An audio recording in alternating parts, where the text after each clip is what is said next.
Lavanya's kitchen corner. இன்றைக்கி நம்ம வீடியோவில் என்ன பார்க்க போகிறோன்னா, உளுந்து மாவில் குட்டி குட்டியான போண்டா எப்படி செய்கிறதுங்கிறது தான் பார்க்க போகிறோம். உளுந்து மாவில் ஒரே மாதிரி வடையாகவே செஞ்சு கொடுக்காம இந்த மாதிரி குட்டி குட்டி போண்டாவாக ட்ரை பண்ணி பாருங்கள். குழந்தைங்க ரொம்பவே விரும்பி சாப்பிடுவாங்க. சில்லுன்னு இருக்க இந்த கிளைமேட்டுக்கு ஸ்கூல் விட்டு வர குழந்தைங்களுக்கு இந்த மாதிரியான ஸ்நாக்ஸை செஞ்சு கொடுங்க. குழந்தைங்க ஈவினிங் டைமில் விரும்பி சாப்பிடுவாங்க. வாங்க இப்போ வீடியோக்குள்ளே போகலாம். வீடியோக்குள்ளே போகிறதுக்கு முன்னாடி நம்மளோட சேனலை சப்ஸ்கிரைப் பண்ணாதவங்க சப்ஸ்கிரைப் பண்ணுங்கள். அப்படியே பக்கத்தில் இருக்க பெல் பட்டனை கிளிக் பண்ணிடுங்க. அப்போ தான் நான் போடுற ஒவ்வொரு வீடியோவும் உங்களுக்கு நோட்டிஃபிகேஷனில் வரும். வாங்க இப்போ வீடியோக்குள்ளே போகலாம். இப்போது போண்டா செய்கிறதுக்கு நான் அரை கப் அளவு உளுந்து எடுத்திருக்கேன். இந்த உளுந்தை ஒரு பாத்திரத்தில் சேர்த்துட்டு அதில் தண்ணி ஊற்றி 2 தடவை நல்லா வாஷ் பண்ணி எடுத்துக்கலாம். வாஷ் பண்ணதுக்கப்புறமா ஒரு சொம்பளவு தண்ணி ஊற்றி அரை மணி நேரம் அதை அப்படியே ஊற விட்டுடலாம். அரை மணி நேரத்துக்கு அப்புறம் பார்த்திங்கன்னா இந்த உளுந்து நல்லா ஊறி இருக்கும். அது ஒரு மிக்ஸி ஜாரில் சேர்த்துட்டு கொஞ்சமாக தண்ணி சேர்த்து அரைச்சி எடுத்துக்கலாம்.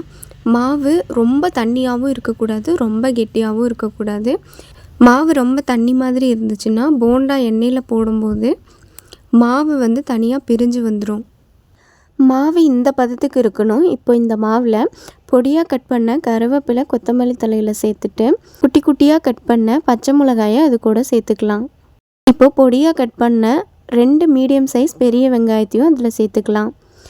இப்போது அரை ஸ்பூன் அளவு உப்பு சேர்த்துட்டு 1 ஸ்பூன் அளவு சோம்பு அது கூட சேர்த்துடலாம். இப்போது 1/4 டீஸ்பூன் அளவு மிளகு சேர்த்துட்டு இது எல்லாத்தையும் ஒன்றோட ஒன்று நல்லா மிக்ஸ் பண்ணி விட்டுக்கலாம். உப்பு எல்லா இடத்துலையும் பிடிக்கிற மாதிரி நல்லா மிக்ஸ் பண்ணி விட்டுக்கணும். இப்போ ஒரு பாத்திரத்தில் எண்ணெய் ஊற்றி எண்ணெய் நல்லா சூடானதுக்கப்புறமா நம்ம பிசைஞ்சு வச்சுருக்க மாவை எடுத்து குட்டி குட்டி போண்டாவாக போட்டு எடுத்துக்கலாம். இந்த மாதிரி எண்ணெய் நல்லா சூடாக இருக்கணும். அப்போ தான் போண்டா கரிஞ்சு போகாது. எண்ணெயோட ஹீட் ரொம்ப கம்மியாக இருந்துச்சுன்னா போண்டா வேகாமல் போகிறதுக்கும் சான்ஸ் இருக்குது.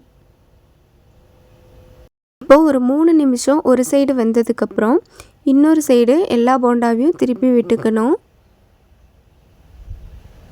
2 பக்கமும் 3 நிமிஷம் வேக வச்சதுக்கப்புறம் நம்ம போண்டாவை எடுத்துடலாம்.